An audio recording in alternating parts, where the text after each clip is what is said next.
Isang mapagpalang araw uli mga kaibigan at mga kapatid sa Panginoon. Tuloy po tayo sa ating pag-aaral sa The Preacher's Note. At nandito po tayo sa subject, the most important subject sa salita ng Diyos, which is about prayer. Okay? So at least this is the third time now we are dealing with prayer, or I think fourth time now, apat na beses. Nag-start po tayo sa Matthew chapter 6 verse 6, wherein nag-aral po tayo that when we go to our prayer place, secret places, let us shut the door and then let us pray to the Father in secret, which is already there in our secret places. Well, we are now studying the book of Luke, no? Na kung saan po ay nakikita po natin yung prayer life ng ating Panginoong Heso Kristo. And dahil po sa book of Luke na pag-aralan po natin, na ang ating Panginoong Heso Kristo ay siya po yung ating pattern in prayer life.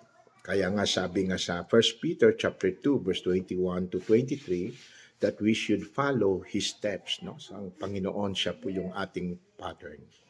Alam po natin ang Panginoong Heso Kristo ay naisilang po siya doon sa Bethlehem, and then at the age of 12 in the book of Luke, he started teaching in the synagogue, no? And then pagkatapos noon, wala na po tayong record until we find Jesus Christ at the age of 30 is going to start his ministry now. At ang sabi po ng Bible sa Luke chapter 3, now when all the people were baptized, it came to pass that Jesus also being baptized and praying. Notice that. The Lord Jesus Christ begins His ministry with prayer. Kaya na-encourage ko po kayo na we should start our ministries, ang ating mga gawain sa Panginoon in prayer. Prayer is important. The Lord Jesus Christ begins His public ministry at the River Jordan, and now He started, malinaw po, all ministry must begin in prayer. And then napag-usapan natin previously, ang next ay ang Luke chapter 5 verse 16, wherein ang ating Panginoong Heso Kristo, mga kapatid, ang sabi po doon ay nagkaroon ng revival sa buhay ng Panginoong Heso Kristo. Marami pong gustong makinig sa Kanya, gustong magsunod sa Kanya. And the Bible says that so much more went there a fame abroad of Him, and great multitudes came together to hear and to be healed by Him of their infirmities. Gusto nilang marami pong pinapagaling ang Panginoong Jesucristo in Luke chapter 5. However, in verse 16, the Bible says, and He withdrew Himself into the wilderness and prayed. So prayer is important. Maraming revival, marami kang ginagawa, you are now ready to preach a very good message, pray first. No?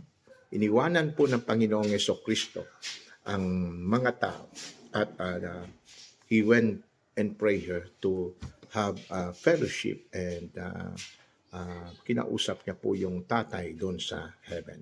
Okay? Pag-usapan natin yan last week. And then ang Luke chapter 6 verse 13, ay dito po ay nagplano ng Panginoon sa kanyang mga disciples na pipili po siya ng kanyang mga apostles. At doon din po natin na nakita sa Bible na bago niya pinili yung 12 apostle. Ang Bible ay nagsasabi sa Luke chapter 6 na verse 12, and it came to pass in those days that he went out into a mountain to pray and continued all night in prayer to God. And when it was day, he called unto him his disciples, and of them he chose 12.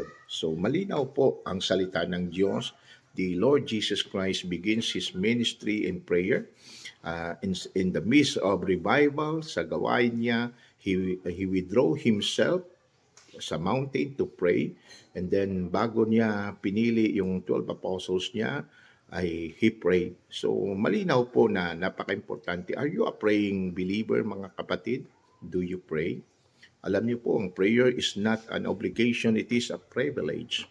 Okay? Doon po natin nakakausap ang ating Panginoong Diyos. Doon po tayo ay nagkakaroon ng intimate fellowship with our Father, which is the source of everything.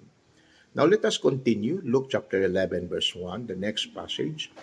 And it came to pass that as he was praying in a certain place, when he ceased, one of his disciples said unto him, Lord, teach us.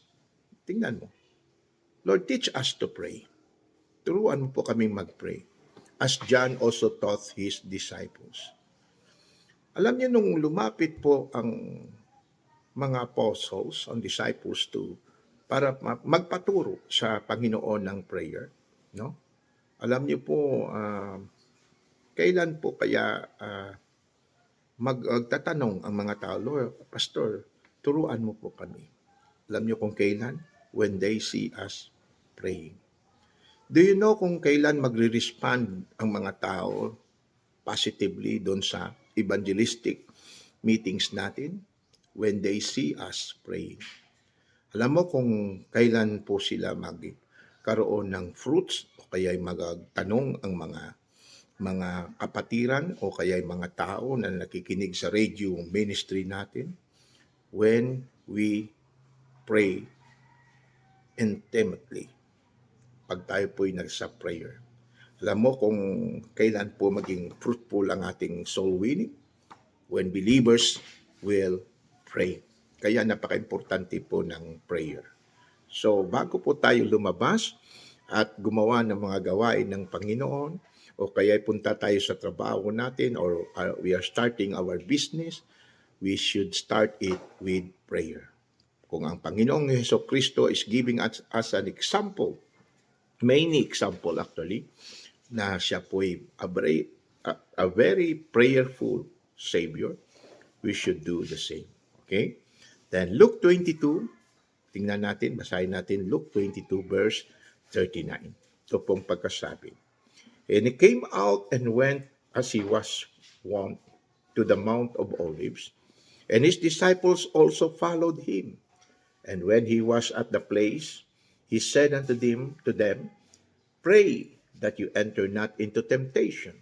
And he was withdrawn from them about a stone cast, and kneeled down and prayed, saying, Father, if thou be willing, remove this cup from me. Nevertheless, not my will, but thy will be done. Ito pong pagkasabi niya. But thy will be done. And there appeared an angel unto him from heaven, strengthening him. Alam niyo ba kung anong magbabasa natin dito sa Book of Luke? Makikita natin ang Panginoong Jesucristo sa Gethsemane, surrendering himself, his will, to the will of the Father. Alam niyo kung bakit ang mga tao po ay ayaw nang mag-attend ng church Sunday? Alam niyo kung bakit? Alam niyo, because nag-decide po sila na hindi mag-church. Instead of praying that, Lord, I do not feel going to the church today. Instead of praying, Lord, but not my will be done, but thy will be done. Yun ang nangyayari. Flesh po ang nangunguna. Instead of reading their Bible, Lord, wala akong gana na magbasa ng Bible.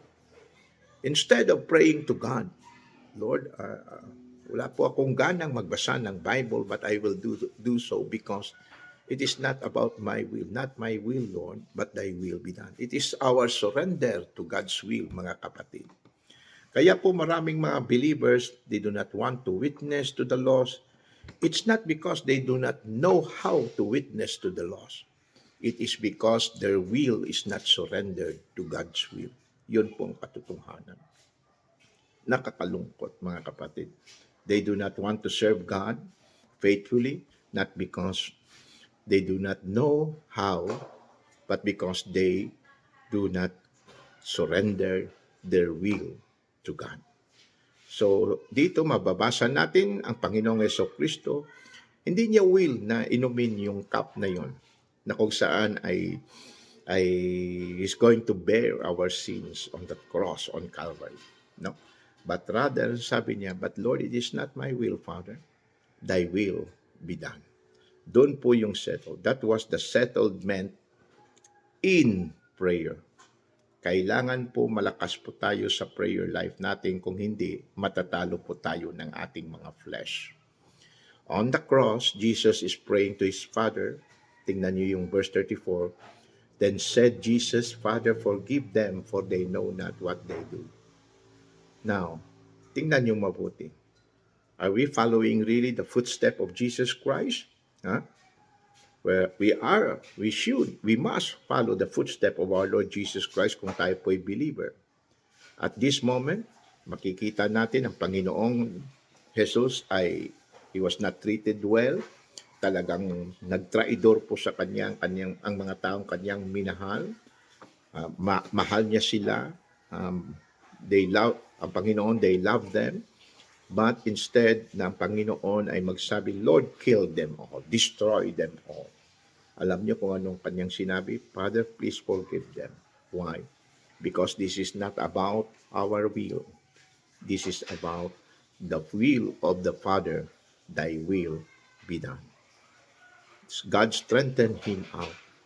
And he said, because of that prayer life, of that prayer, Lord, forgive them. Lord, forgive them. And then finally, Luke chapter 23, verse 46. Luke 23:46. And when Jesus had cried with a loud voice, he said, Father, into thy hands I commend my spirit. And having said that, he gave up the ghost. Now, Jesus begins his ministry, earthly ministry in prayer, right? He ends his earthly ministry in prayer. If God manifests in the flesh, Jesus Christ needed to live in prayer, how much more those of us that are trying to follow the Lord Jesus Christ? Mga kapatid, prayer is a confession to God. Ito po'y confession, Lord, I do not know all, but you do. Help me. It is a confession, I cannot do all of this na pinapagawa mo sa akin. But Lord, by your strength, by your grace, I can do it. Lord, may pangangailangan po ako. But Lord, I know you promised Philippians 4:13 and 4:19. Prayer is a confession. It is an admission that all our labor will not accomplish anything without the Lord Jesus Christ, without the blessing of God. So let us give importance to prayer, mga kapatid. Ang prayer po, yun po ang attachment natin sa source, sa Father. Yan po ang tulay kung bakit tayo po ay mabibless ng Panginoon, will be strengthened by God, and that we can accomplish more if we pray faithfully. May the Lord bless us all. Let us pray one to another. God bless po.